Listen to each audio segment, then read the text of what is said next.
변소에 가면 빨간 종이와 파란 종이를 준다는 이야기는 왜 나왔을까요?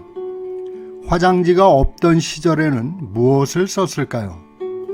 변소가 화장실이 되기까지의 이야기를 돌아봅니다. 똥이 밥을 기르던 시절이 있었습니다. 밥은 남의 집에서 먹어도 똥은 반드시 집으로 와서 누워야 한다던 옛 어른들의 가르침을 받은 세대가 아직 생존 중이십니다. 우리 동네에도 서너시 계십니다. 화학 비료가 귀한 시골에서 걸음은 풀을 베어다가 온갖 똥들로 삭힌 두엄이 유일했지요. 마당에 떨어진 개똥이며 닭똥을 쓸어 담아 마당 귀퉁이에 수북히 쌓아 두엄더미로 모셔집니다. 사람의 똥도 사용했을까요? 측간이라 불리던 시골의 화장실엔 변기가 없었습니다. 삽 하나와 수북히 쌓인 잿더미 뿐이었죠. 맨바닥에 볼일을 보고 곁에 쌓아둔 재로 덮은 후에 삽으로 떠서 잿더미에 던져둡니다. 측간 한 구석에 항아리가 놓여 있는데 거기에는 오줌을 보는 용도지요. 말하자면 분리배출 시스템이죠. 큰 독을 묻고 그 위에 널판을 얹은 변소도 있긴 했습니다. 그렇게 분리수거된 똥과 오줌은 거름이 되어 밭이나 논으로 모셔져 곡식을 자라게 했습니다. 아무 데서나 용변을 보는 것은 유럽도 별다를 바가 없었습니다.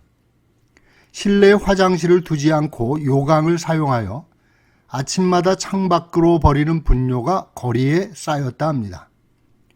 오죽하면 거리에 버려진 분뇨가 긴 치마에 묻지 않게 하려고 굽 높은 신을 신어야 했을까요? 이것이 하이힐의 시초라 합니다. 돌이 깔린 파리의 고풍스러운 도로도 분뇨와 관련이 있습니다. 1184년 프랑스의 왕 필리프 2세가 오가는 마차에 튀긴 분뇨의 악취에 숨이 막혀 기절하는 사고를 겪고 나서 파리의 도로를 돌로 덮게 한 데서 만들어졌다 합니다.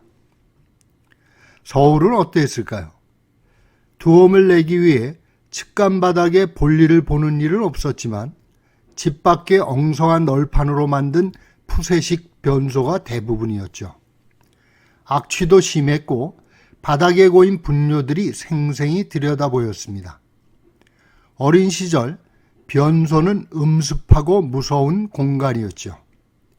변소 밑바닥에서 피 묻은 손이 불쑥 나와 빨간 종이 줄까 파란 종이 줄까 라고 한다는 이야기를 들은 뒤로 날이 저문 뒤에는 혼자서 변소를 가지 못했죠. 밤중에 갑자기 배가 아프면 고나게 자는 동생을 깨워 다음에 나도 가줄 테니 함께 가자고 졸랐습니다. 변소 문 앞에 선 동생이 보이도록 변소문을 반쯤 열어놓고도 시커먼 변소 바닥에서 피 묻은 손이 불쑥 나올까봐 엉거주춤 선체로 볼일을 보아야 했지요. 문제는 변소 앞에 섰던 동생이 비명을 지르며 달아나면 바지도 추슬러 올리지 못한 채 뛰어나오다가 엎어진 적이 한두 번이 아니었습니다. 왜 그 시절의 변소에는 종이를 준다는 손이 있었을까요? 아마 용변을 처리할 종이가 귀한 시절에 만들어진 괴담이 아닐까 싶습니다. 화장지라는 걸 쓰는 집은 드물었습니다. 대개는 신문지를 사용했죠. 당시의 신문들은 인쇄질이 좋지 않아 시커먼 잉크가 번졌습니다. 공중 목욕탕에 가면 엉덩이에 시커멓게 잉크가 묻은 사람들을 흔히 볼 수 있었죠. 신문을 보지 않는 집에서는 헌 교과서를 사용했습니다. 변소문 안쪽에 매달아 두고 한 장씩 뜯어 쓰는데 두꺼운 겉장만 남는 불운한 경우도 있었죠. 쭈그리고 앉아 겉표지가 부드러워질 때까지 한참을 비벼 사용해야 했습니다. 그러다가 인력이라는 게 나왔습니다. 365장의 얇은 종이로 되어 날마다 한 장씩 뜯어내게 되어 있는 인력은 당시의 최고급 화장지였습니다. 그마저 종이가 귀한 시골에선 호박잎이나 짚을 쓰기도 하고 강가에 살던 친구의 말로는 강물로 씻어 처리했다고 합니다. 아마 최초의 비데가 아닐까 싶습니다. 심지어 지프로 엮은 줄을 가랑이 사이에 넣고 앞뒤로 오가며 뒤처리를 했다는 이야기도 있습니다. 세계 최초로 화장지를 사용한 것은 중국이라 합니다. 종이로 용별의 처리를 했다는 점에서 시초가 되지만 지금과 같은 화장지는 1857년 조셉 게이티가 처음 만들었다 합니다. 처음엔 상처 부위를 닦아내는 용도로 쓰여지다가 1890년 스코 페이퍼 컴퍼니에서 변소형 두루마리 화장지를 시판하였다고 합니다. 우리나라 최초의 화장지는 1971년에 유한 킴벌리에서 만든 크리넥스라 합니다. 다만 비슷한 시기나 그 이전에도 아폴로표나 장미표, 현대표, 무궁화표 등의 조악한 화장지들이 있었던 듯합니다. 읽고 난 신문지를 쓰면 되는데 아까운 화장지를 변소에다 낭비한다는 신문기사가 있을 정도로 화장지는 말 그대로 여성들의 화장에나 쓰는 미용용으로 사용되다가 현대식 아파트 생활이 늘어나며 용변 처리를 위해 쓰이게 됩니다. 아파트에 수세식 변기가 설치되며 기존의 신문이나 포장지로 변기가 막히며 화장지의 수요가 늘었기 때문입니다.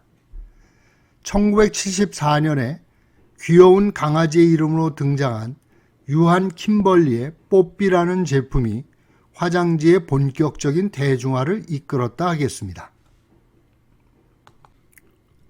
재래식 변소에 모인 분뇨들은 어떻게 처리했을까요?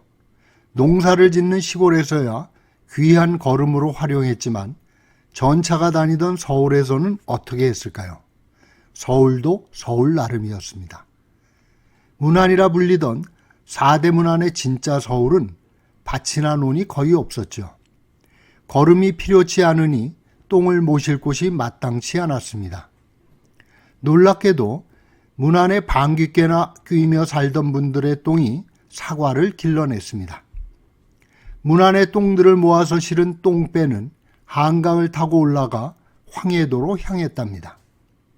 당시 황해도에는 황주 사과로 알려진 국광의 주산지로 과수원이 많았다고 합니다. 이렇게 한강을 오가며 똥을 실어나는 똥배는 38선이 그어진 중에도 여전히 남북을 오갔다고 합니다. 똥에는 국경이나 사상이 없었던 것이죠. 똥은 약으로도 쓰였습니다. 영양이 모자라던 시절의 아이들은 입가에 염증이 자주 생겼죠. 자고 나면 입가가 헐어 짓무르며 갈라져 피가 났습니다. 어른들은 입이 크느라고 그런다며 대수롭지 않게 여겼지만 밥을 먹으려고 입을 벌리면 아물었던 상처가 덧나고 간이 있는 반찬을 먹으면 쓰라려 여간 고통스러운 게 아니었죠. 그럴 때면 할머니가 다락에서 꿀단지를 꺼내 꿀을 발라주었는데 단맛에 홀려 꿀을 핥아먹는 바람에 별다른 치료 효과를 거두지 못했죠. 동네에 유난히 입가가 자주 짓무르는 친구가 있었습니다. 누구라고 말은 안 하겠습니다.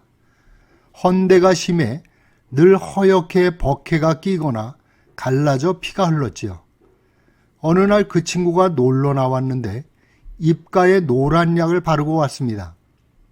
꿀을 바르고 왔는가 싶어 모두 모여 그 친구의 입만 노려보았죠. 여차하면 달려들어 핥아먹을 분위기였습니다. 그런데 무언가 꿀과는 달라 보였습니다. 나중에야 그 친구의 할머니가 똥을 발라준 것을 알게 되었죠. 입이 헐 때 똥을 바르면 낫는다는 말이 있었습니다. 똥이 약이 되는 기억은 또 있습니다. 어느 날 놀다가 허기가 져서 들어오니 부엌에서 무언가 기름지지는 냄새가 풍겼습니다.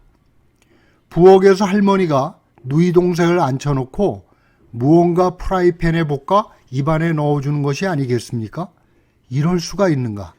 동생만 챙겨 먹이는 게 분하여 그 앞에 쭈그리고 앉아 제비처럼 입을 벌리자 약으로 먹는 것이라며 주지 않는 것입니다. 심술을 부리자 할머니가 그것이 닭똥이라고 했습니다. 토종닭의 똥 가운데 흰 부분을 개분백이라 하여 약으로 쓴다는 걸 나중에 알게 되었지요. 개인 신상 정보상 어느 여동생이라고는 밝히지 않겠습니다. 장독이 들면 똥물을 먹였다는 기록이 전해옵니다. 동의보감이나 본초강목 같은 의서에는 인중황이라는 똥물이 소개됩니다. 열과 독을 내리고 어혈을 풀어 부스럼을 치료하는 데 쓴다고 합니다. 대나무를 3마디쯤 잘라 똥통 속에 박아두면 똥물이 스며드는데 가운데 마디에 든 것을 마시면 곤장을 막고 골병이 든데 효험이 있다고 전해옵니다. 약이 되고 귀한 거름이 되는 똥이지만 그것을 퍼내는 일은 곤혹스럽기만 합니다. 70년대까지만 해도 서울 시내 지게로 똥을 퍼내는 변소 청소부들이 있었습니다. 똥찌개를 짊어지고 똥퍼라고 외치고 다녔는데 어감상 좋지 않았는지 나중에는 변소처라고 바꿔 불렀지요. 철없던 시절에 똥장군을 메고 밭에 걸음을 내는 친구의 아버지를 보고 누구네 아버지는 똥포요 라고 놀리는 악동들도 있었죠. 이런 놀림은 서양 가요를 빌어 노래로도 불려졌습니다. 더 서처스라는 밴드가 1964년에 불러 빌보드 3위에 오른 러 포션 넘버 9이라는 곡인데 그 곡의 마지막 소절 러 포션 넘버 9을 똥 퍼서 남보나로 바꿔 불렀죠.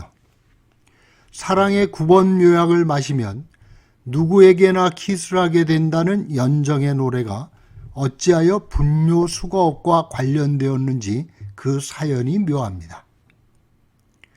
자기네 똥을 퍼내는 일은 천하게 여기지 않으나 남의 용변을 치는 직업을 업신여긴 것은 오래되었습니다. 연암의 예덕 선생전에 등장하는 엄행수가 바로 그런 일을 하는 사람이었죠. 선귤자 이덕무는 그를 벗으로 삼아 가깝게 지냈는데 그를 지켜본 제자가 천한 자와 벗을 삼는 스승에게 따졌습니다.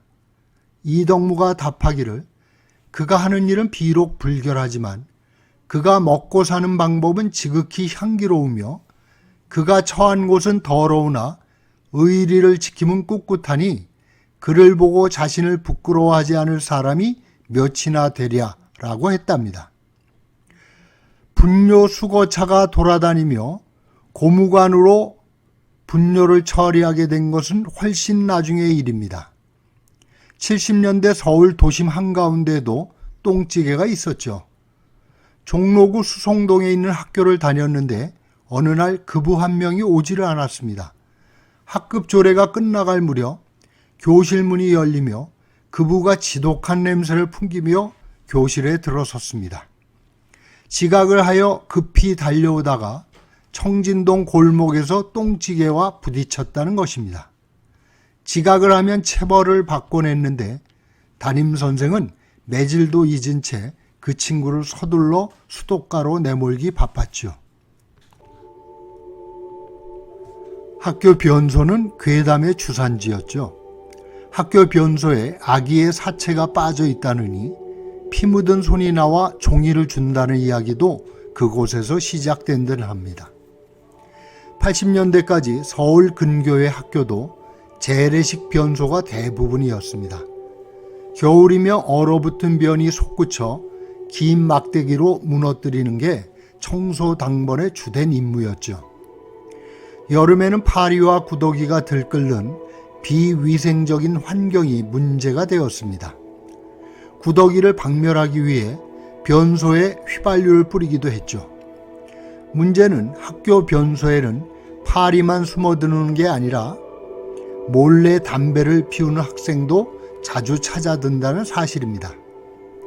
교사의 눈을 피해 흡연을 하던 학생이 무심코 불이 꺼지지 않은 담배꽁초를 변소 바닥에 던졌고 변소 바닥에서 여름날 한껏 기화된 휘발유가 펑 소리를 내며 폭발한 것입니다. 엉덩이에 화상을 입은 학생은 병원에 실려가 한동안 학교에 나오지 못했다고 합니다. 한 달 넘게 치료를 받고 학교로 돌아온 학생은 흡연을 한 행위로 학교 규칙에 따라 정하게 처해졌다고 합니다. 5월 15일 토요일에는 몽골 이야기 유목의 전설 26편, 5월 22일 토요일에는 흑백 라디오 5편으로 다시 찾아뵙겠습니다. 이야기로 떠나는 몽골 여행과 시간 여행 많이 구독 신청해 주시고 주변에 관심 있는 분들에게도 공유해 주시기 바랍니다. 오늘도 함께 해 주셔서 고맙습니다.